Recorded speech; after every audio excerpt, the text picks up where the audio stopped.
Jadi jenengan tahu bahwa hari ini sedang ada kisruh mafia skincare. Dan ketika itu terjadi, kita tidak bisa berharap banyak sama namanya BPUM. Karena kita tidak tahu ada oknum-oknum mungkin di sana yang sedang dikangkangi oleh mafia tadi, kami tidak tahu. Mas Mufti Anam. Assalamualaikum warahmatullahi wabarakatuh. Terima kasih pimpinan. Eh, Sebelum ke Kementerian Perdagangan dan BUMN, saya pengen menyampaikan beberapa hal dulu untuk BPKN dan KPPU karena jujur mendengar paparan BPKN dan KPPU tadi mendidih hati saya, Bu. Panjenengan tahu bahwa hari ini sedang ada kisruh namanya mafia skincare.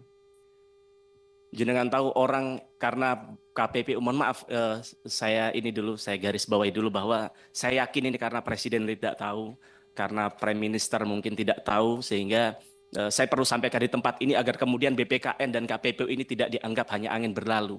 Saya ingin mereka diberikan penguatan ke depan, itu tujuan saya. Jadi jenengan tahu bahwa hari ini sedang ada kisruh mafia skincare. Dan ketika itu terjadi, kita tidak bisa berharap banyak sama namanya BPUM. Karena kita tidak tahu ada oknum-oknum mungkin di sana yang sedang dikangkangi oleh mafia tadi, kami tidak tahu. Tapi kami lihat bahwa KPPU dan BPKN di sini belum berperan banyak. Maka ketika anggarannya, apalagi BPKN tadi hanya tinggal 2 miliar begitu. Lalu apa yang bisa diharapkan rakyat dari BPKN dan KPPU begitu? Jenengan tahu hari ini yang hadir memproteksi agar skincare tadi tidak membahayakan untuk rakyat, yang hadir bukan KPPU, yang hadir bukan BPKN, tapi namanya dokter detektif, namanya Niki Nabirzani.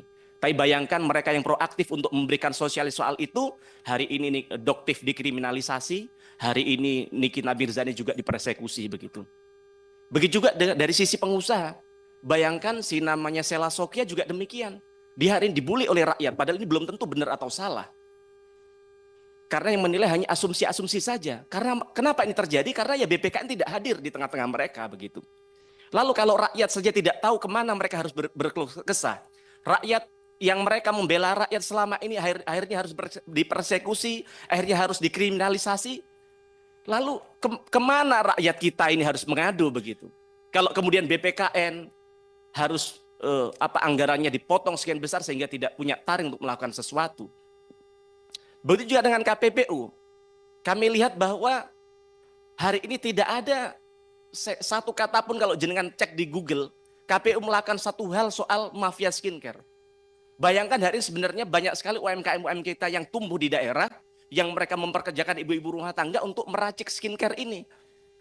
Tapi kemudian karena mafia skincare yang sudah berskala besar tadi itu, mereka dihabisi melalui tangan-tangan, ya panjenengan tahulah tangannya siapa itu. Kita ini kan sekarang harusnya fokus bagaimana industri dalam negeri kita tumbuh. Bukan saling mematikan. Kita harus bersaing dengan produk dari China namanya apa itu, scientific dan sebagainya, dengan harga yang murah dan bagus. Tapi industri dalam negeri kita dibunuh oleh sesama kawannya. Dan di sini KPPU BPKN tidak berbuat apa-apa. Maka harapan kami soal anggaran 2 ini bisa dipertimbangkan karena rakyat sedang menunggu negara hadir di tengah-tengah mereka. Ini skincare hanya soal kecil, banyak hal-hal lain yang terjadi seperti ini.